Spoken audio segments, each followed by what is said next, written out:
tuned in, there's a little something for everyone. Sports. Information. Now. We present Veitch on Sport. A very good afternoon to you guys. Welcome into the program. Major League Baseball back at the SCG Sydney Cricket Ground after 100 years. Tonight the Dodgers and the Arizona Diamondbacks go head-to-head. We'll take you to Sydney, the CEO of the Diamondbacks, Derrick Hall, on their plans to continue their travelling roadshow in little old New Zealand. I would love that. Yeah, I believe in a true World Series one day, and for us to have expansion, whether it's in Mexico, Latin America, down here in the Southern Hemisphere, why not? You know, have players come down here and play New Zealand team. In fact, we talk to Baseball New Zealand frequently. We're very impressed with the passion and the initiatives there. They're trying to grow the sport, and I think we've already seen huge leaps from Baseball New Zealand, and we're going to do all we can as a franchise. In fact, we're just this morning we had a meeting with them, with Baseball New Zealand, and we've talked about ways to expand the sport in New Zealand. No, we'll talk some baseball, some Major League Baseball, 80,000 fans. It's remarkable how they've transformed the Sydney Cricket Ground into a baseball venue. It's all happening right here. Veitch on Sport. If it's sport, he's got it covered on RadioSport. I've just been watching the footage of the Sydney Cricket Ground. Amazing. So the LA Dodgers taking on the Arizona Diamondbacks tonight and tomorrow, a doubleheader. The New South Wales government, as they tend to do in Australia, Greg, have poured in millions of dollars in cash to transform the old cricket ground, the home of cricket in New South Wales, to a baseball mound. Cost $2 million, complete with special baseball orange dirt, special baseball grass.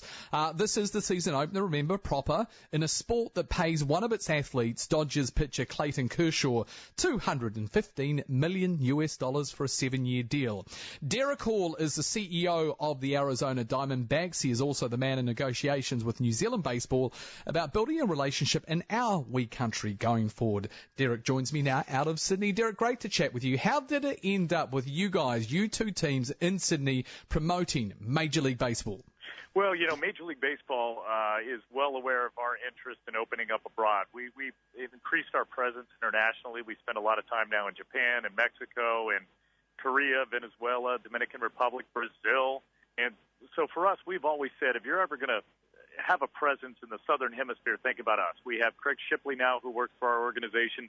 He was the first modern-era baseball player born in Australia to play in the major leagues, and it's good to have him with us now. And he's told us how great the players are coming out of Australia now and how much the participation has grown. So naturally, we want. See, Derrick, here's the thing. We take our team. You've probably heard of the All Blacks. Our team goes to. Of course. Yeah, we take them to non-traditional markets, and the argument that always comes back: how do we actually know that they're creating value for the game over there? So, I mean, what do you do here in terms of research? You play a couple of games here. How do you know it's had an impact in terms of the Australian market? Well, it's been one that has been leading up to it, where, you know, we've seen the excitement, we've heard from the fans here, and I personally think, you know, in this region, whether you're talking about Australia or New Zealand, some of the greatest sports fans in the world. You know, you talk about the All Blacks. I've been fortunate enough to watch them play, and I just think they're terrific. But you sense it. You feel that, you know, fans are intrigued by not only the game, but the two teams involved playing tonight and tomorrow, so you know that leading up to it. But then you also understand that there's a little bit of an education that needs to take place for those fans that maybe don't know so much about the game. And we put that responsibility on ourselves. We bring our game operations crew here to make sure that we create a fan experience very similar to what we have at Chase Field. And we can sense that it's fully, you know, embraced, that people are excited for it, they're ready for it, they've accepted it and embraced it. Well, it's amazing, Derrick, how much publicity, for example, and I don't mean to laugh, but the foot-long hot dog has got. Yeah. You know what I mean? The media love that story. Right. Yeah, we just announced this, you know, 18-inch, you know, corn dog that has now gone it's world renowned now, you know, with the jalapeno and the bacon and the cheese and French fries with it. But you're right, and that's all part of the fan experience. And although you can spend $25 on a corn dog like that, you also know you can spend $1.50. You know, for kids' food items. So you can, anytime you come to Chase Field, have a hot dog, corn dog, popcorn, soda, milk for $1.50. And we allow fans to bring in their own food and water. That's important to us. That's all part of fan experience. It's affordability, safety, security, cleanliness, and obviously we don't want to gouge people in their wallets when they come to a baseball game. That is fascinating, Derek, because back here there has been one almighty debate, and often the feedback I get from punters is absolute frustration because our stadiums don't allow generally you to bring in your own food because they want the caterers inside the stadium clearly to make their money. So we're talking, Derek, sometimes you're paying $12, $13 New Zealand for a dodgy hamburger. Yeah, and I'd say the majority of our teams don't allow fans to bring in food either, and I understand that. I get that. They want you to spend money at their ballparks, but the way we look at it at the Diamondbacks, you're already spending enough money for a ticket to go to the game. We try and keep that as affordable as possible. In fact, our cost index for a family and for a fan is the lowest in all of Major League Baseball. They take into account your bang for the buck, which would include how many 4 tickets, how much that would cost, along with 4 hot dogs, 4 sodas, parking, programs, a cap, and a T-shirt. When you take all that into account, we're the most affordable in baseball. So we challenge ourselves to make sure that we can still be that way. So if you're going to buy a ticket, we want you to come to the game. You can bring your own food and water. Chances are, if you're going to bring food in, you already feel like you're saving money. You may go back to the stand anyways and buy something. Exactly. You may buy a beer or a soda. It all adds up. So give me an indication then. What is the cost of an average ticket at the moment to watch the Diamondbacks play back in the US? Sure. The average price in Major League Baseball is approaching $30, and for us, it's just under $15. So we're just under half of what the average ticket price in all of baseball is, and we're very proud of that. So what's the general reaction then of American fans in terms of what are you guys finding? So obviously Arizona, you've not got the same budgets in terms of the big city and the big clubs here, but are you finding with the global economic crisis, has life been tough in terms of sports franchises? No, we're always going to be challenged trying to increase our attendance. And when we had a little hit in the economy a few years ago, we certainly felt it. And, we did have a reduction in our attendance. And so we challenged ourselves again to find new ways to get fans in the ballpark and have added value. But now we see it's just the opposite. Our sport in particular is at an all-time high when it comes to revenues and ratings and attendance. And, we're as healthy as we've ever been. And at the Diamondbacks, any money that we make revenue-wise, if we're anything above and beyond breaking even, each year we try and break even. If we go above that, all that money goes right back into the product on the field because we want to be as competitive as possible. And you mentioned it. In this landscape, we've got our friends and foes here that we're playing with the Dodgers tonight and tomorrow that are, double what we pay with payroll. So we have to be able to compete, and our owners don't put a penny in their pocket. That's very important to us to make sure that we continue to invest in the product on the field so we can compete at the highest level. Derrick Hall with us, the man in charge of the Arizona Diamondbacks. You see, when you raise the money, I look at Clayton Kershaw's contract and I look at $215 million over 7 years, and I'm a wee boy and I sit back here, Derrick, and think that is ridiculous. Yeah. He could actually afford to live down here in Australia or New Zealand. He could buy Australia, for God's sakes. Yeah, and there are players that demand that kind of money. And that's the open market. That's what the free market system is all about and what comps are all about. Then you look at a player like Paul Goldschmidt, who plays for the Diamondbacks, and he could easily be in the top 5 to 10 highest paid players, yet he knows what market he's in. He knows that it makes more sense for him at a young age to have his contract under control through his arbitration years and free agent years. So he was willing to forego a little more than he thinks he could have made on the risk side for the guarantee side right now. And we've got a player who's under control that should be making a lot more money, arguably. But he's very happy, and we're very happy because he understands what it means to our market to be within reach. What are your fan expectations? So you win the World Series back in 2001, remarkable given the fact your expansion came through in 1998. So when you've got a team like Arizona and you know how tough it is across the different leagues with baseball in the US, what do they say to you? What do they want out of you? Do they want their team to be competitive? Do they expect them to make the conference finals every year? Absolutely, yeah. They expect to win every year, as do we. We think we can compete. What it comes down to really is scouting the proper players, drafting them, developing them from within. And if you build a strong enough foundation and build from within, you don't have to rely so much on free agents or on trades because you already have the talent. So we expect to win as well. We believe we have the weapons right now to win. Our fans expect it. Now, granted, as you mentioned, we won the World Series in 2001. I think in 3 years, which is the quickest for an expansion team to ever win the World Series. Yeah. We somewhat spoiled our fans, and so they expect to win each and every year. But that's good. You want your fans to want to win. And what we're seeing now, though, is that these fans clearly understand that it's not just about winning. We're seeing that they're very loyal to us and supportive of us, whether we're winning or losing, because they realize what we're doing for the community, our impact on the community. We're always giving back, that we try and have the most fan-friendly team in sports. We want our players to be as interactive as possible, Tony, signing autographs, taking pictures, interacting with our fans.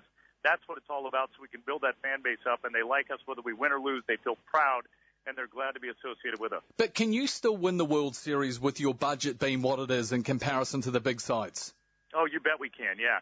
If we stay healthy and we perform the way we think we can, and I say stay healthy, yet here we are with our ace now down, and need of Tommy John surgery with a torn ligament in his elbow.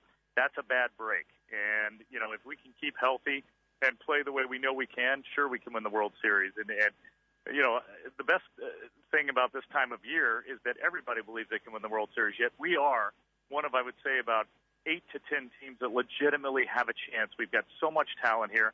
We have guys who know how to play and win, and we think we can win the World Series, and that's not just lip service. We have the talent here to do so, and we expect to. You mentioned about loyalty here, about wanting to stay with a franchise and a team that you support and you're loyal to, but you also look at it, and as I mentioned before, the money that is involved in professional sport, and we see that across all sorts of codes, even back here now, where it's hard for young guys who are 19, 20 now to think beyond being offered ridiculous amounts of money to play for a team. Yeah, you know what's amazing is, and I used to work for the team that we're playing, the Dodgers, for many years, and it's a different mentality. It really is, and it's understandable when you're in a large market and when you're able to pay those players that kind of money, and when you're able to attract those players later in their years who have already established themselves with numbers and with salary, and they're incredible players, that are wearing Dodger uniforms and Red Sox uniforms and Yankee uniforms. Yet I'm more proud of what we're building here, where you've got young players who appreciate what they're doing each and every day. They're playing for the name on the front of their jersey, not the name on the back. They have a commitment to our fans, and I'm so proud of that, where they know, in this market, they're not going to get paid what they would in, say, New York or Chicago, but they love being D-backs, and they love our fans, and I couldn't be prouder. It makes the wins that much sweeter. What I love about American sport is that even when I went across to Hawaii for New Year, and I sat in bars and I watched the NFL, I watch the college football, and obviously we see what happens with Major League. You guys have the most incredibly loyal fan bases. They go nuts. They do. I mean, they're very loyal to their teams, and we're a very young franchise. Here we are now. It's been in existence since 1998, and we've finally gotten to the point where there are kids in our market who are 20 years or younger. They haven't known any other team. Yet when we started out, there were people that moved from Chicago, and they were transplants from L.A. or San Francisco. They were maybe Dodgers fans or Giants fans or Cubs fans. That's changed. But what I see, I'll tell you what I've seen out here, and whether it's the All Blacks or watching the Ashes test as I saw, there's more passion and commitment from the fans here as anywhere in the world. I think you guys, when it comes to New Zealand and Australia and the Southern Hemisphere, have the best fan in sports. And so although people marvel over the United States, I think a rival is right here in the Southern Hemisphere, where people understand sports and they have a huge passion for their team. Oh, Derrick, you're brilliant. You've mentioned the All Blacks and you've mentioned cricket. You see, I thought you'd have no bloody idea about the history of the SCG and cricket. No, just the opposite. I went to the Ashes. I loved it. I watched the matches with Australia versus England. And if it hadn't stopped after 3 because they got caned so bad, I figured, we would have at least had my family with the ability to go see it on Monday, but they weren't able to. It was it. You might just be the only American, Derrick, in the history of the world who understands the logic behind 5 days of cricket. Yeah, and it took a while to learn it because I was a special guest there, thank goodness, because I love the sport. And they asked me about the similarities, and I said, in baseball, we try and speed up our sport. We're trying to shorten the time. And I'm explaining this during the first lunch break. And then I'm explaining it again on the radio during tea break. And at 6 o'clock, I walked out there saying, wow, I can't believe I was here all day, but I didn't even know it because I loved it so much. Oh, you are brilliant. Derrick, just to wrap up here, thank you so much for your time. The match day experience tonight, so give me an idea. I haven't been to an MLB game for many, many years. So in between innings, what do you do here to keep the crowds entertained? Because there is going to be a lot of the unknown tonight. There is. There's a little bit of downtime, which is part of the beauty of our sport. We call it the family sport, where you're able to talk to your family and friends in between innings, and there's so much entertainment going on. We're bringing as I mentioned, our game operations crew. We'll have our mascot, Baxter, out there. a lot of interaction in between, a lot going on the video boards, a lot of music, a lot of entertainment, and it's really a quick break. It's 2.5 to 3 minutes break, and when you blink, it's already time for the next inning. But I think what your fans will also see is they watch the teams switch sides and go back out on the field, and they watch them warm up in between half innings, and they watch the first baseman throwing grounders to the infielders and throwing it back, the outfielders playing catch and warming up. It's beautiful. It's all within rhythm, and it's part of the game that I think they'll enjoy. And I just hope that our players put on a good enough show for the fans out here, because we are honored and thrilled to be out here, and I can't thank all of you enough for having us. As you said at the start of the interview, you've taken, as in Major League Baseball, have taken first games of the season to various parts of the world. So what's the expectation here? You've got a sellout for tonight and tomorrow, so 80,000 fans in Australia. Does that mean there's likely you guys will come back, not necessarily these two teams, but Major League Baseball? I certainly hope so. I've said all along, and I told baseball this, I don't want it to be one and done. We've invested a lot of time and money. The good folks here, our promoters here, Jason Moore from More Sports has done so too. I hope we're back, and I actually hope it is the same teams back, because now we're building a fan base. We hope fans can relate to our players and really become D-backs fans, and they want us back. I mean, it may not make sense for the Giants or the Cubs or the White Sox or the Indians to come back, because then they're going to have to educate themselves all over again. Why not have the D-backs back out here now that fans know who we are? And our players love being here, and I know they would love to come back. Are we too small for a Major League game? New Zealand? Not too small at all. No. New Zealand is not too small at all. In fact, we talk to Baseball New Zealand frequently. We're very impressed with the passion and the initiatives there. They're trying to grow the sport, and I think we've already seen huge leaps from Baseball New Zealand, and we're going to do all we can as a franchise. In fact, we're just this morning we had a meeting with them, with Baseball New Zealand, and we've talked about ways to expand the sport in New Zealand, and we can't wait for the next steps, whether we're having clinics or bringing out coaches. We know that there's a lot of interest in New Zealand when it comes to baseball and softball, because they also realize there's a potential to come to school in the States and to get a scholarship and to have your education paid for. So the more that we can increase that participation, intrigue, interest in baseball and softball, we're going to do so. Okay, so I guess the obvious follow-up question then would be, is there a potential in the future where you could play, as you're doing tonight, tomorrow, a doubleheader in Australia, then move this thing into New Zealand? I would love that. Yeah, I believe in a true World Series one day, and for us to have expansion, whether it's in Mexico, Latin America, down here in the Southern Hemisphere, why not? Have players come down here and play New Zealand team, play teams from Australia. You bet we can. Even the World Baseball Classic, which is a major first step. You've seen now that these teams can compete with the other teams in the world and have a lot of success. Let's make that even bigger. Let's blow that up and expand that globally. You're a great man. It's so good to have you on the program. I do enjoy chatting with Americans always. So final question. I'm 81 kgs. Could I eat an 18-inch chili dog?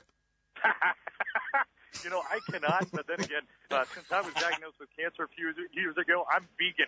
But I watch people testing it, and I think you probably can. And I know, look, I've looked at two of my teenage kids. They can have two of them during a game. No, two of them. Hey, Derrick, you enjoy this game tonight. As I said, it's great to have you on the program. I do wish you well, and hope one day, Eden Park, maybe, Derrick. I love Eden Park. You bet I would love to play there. I'm fortunate enough to have gone there in Auckland, seeing Eden Park, seeing my All Blacks, and I can't wait to get back there. I hope it's with baseball next time, not just rugby. Oh, I would love to have you over here, Derrick.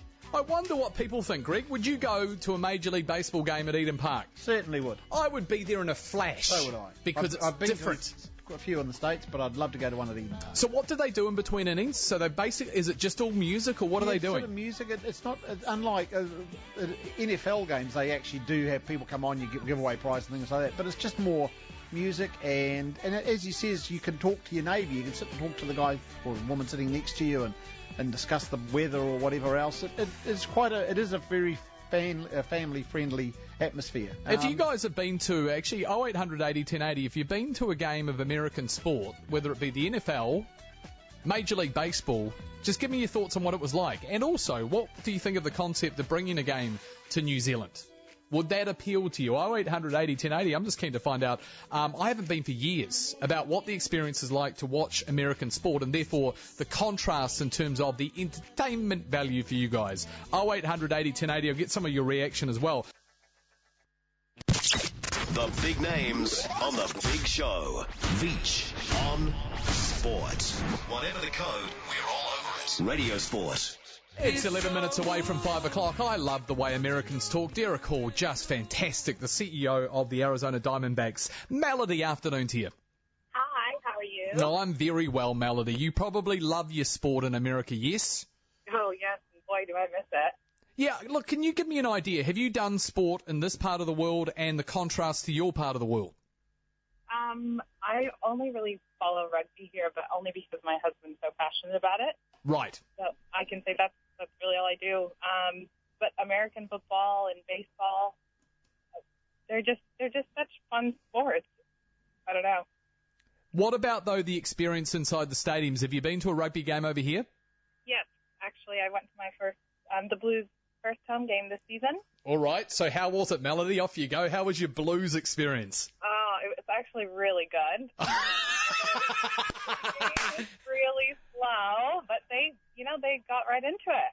And I was really impressed, actually. I found myself jumping up and down for the Blues. So. Stop it, Melody. I think you're an overly happy person. I have to say that, well, I'm American. Aren't we always overly something? Well, that's very true. That's very true. Although, how good was Derrick, though? Derrick. Yeah, the guy I just had on, who was just amazing. I thought he was amazing. Paul, hello. Hey, how's it going? G'day, buddy. Yeah, I just moved back to New Zealand after living in the States for 11 and a half years, so got totally into all the American sport. What did you love about it in terms of going to the matches? What was so good about it? Well, it's the atmosphere. I mean, people think baseball is really boring to watch, but it's not. I mean, I would almost say cricket's more boring to watch because with baseball, there's not that much dead time in between innings, and they keep the crowd pretty occupied and pretty interested, and you're also, can interact with people around you as well, so there's lots to do. Do you think we can learn stuff from what they do over there, Paul? Oh, yeah. I mean, sport's entertainment over there. It's not just sport anymore, is it? It's entertainment, and so they've taken it to the next level. So give me an idea, because as I said, it's been years since I went to a baseball game. In the breaks, and as Derrick Hall was saying to us from the Diamondbacks, is there a lot of music? I mean, what do they do to keep the crowd engaged? Right. So there's music. So I'm a huge Braves fan because that's where we lived, just outside Atlanta. And in between the innings, they would do little fan spots where they would zero in on a fan. Yep. They would do this thing called Kiss Cam, which is just absolutely hilarious. So I love the Kiss Cam. Yeah. And you'd get all sorts of, fortunate or misfortunate moments happening. They would do a little bit of a tool race as well. So Home Depot, a big hardware store, would sponsor a tool race, and you'd get like someone in a suit dressed up like a hammer and a saw and all these other ones, and they'd race around the field, and you'd be cheering and chanting for whatever tool you want to win, and it'll be someone different every game. Different cities did different things. Like I think Boston did ex-presidents, and the Milwaukee Brewers did sausages. So, yeah, there's all sorts of things going on all the time. Good on you, Paul. Thank you very much. Thanks for your insight. Hello, Ron. How's it going, mate? I'm good, buddy. Off you go. What do you love about American sport? Baseball for sure. I mean, if baseball comes to Eden Park, I'll buy a season ticket. Although the problem is, Ron, if it comes, it'll only be one or two matches. I know, which is a drag. It's a fantastic game. I mean, I can give you the whole lineup for the 1972 Oakland A's. That's how, I mean, from the time I was 6 until I was 18, that was my dream, was to be a professional baseball player. So. And what happened, Ron? Were you too short? No, actually my batting average just wasn't up to speed at that level. I mean, there's that much competition. It's just, my batting average sucked. What do you make of this deal that Clayton Kershaw's on for $215 million over 7 years? Well, it's a bit ridiculous, but I mean, if somebody's willing to pay it, I mean, you can't knock the guy back for taking it. I know. It's unbelievable. Ron, thank you very much. We'll get into more of your calls, by the way, after 5 o'clock. There's more callers coming in, 0800 80 1080.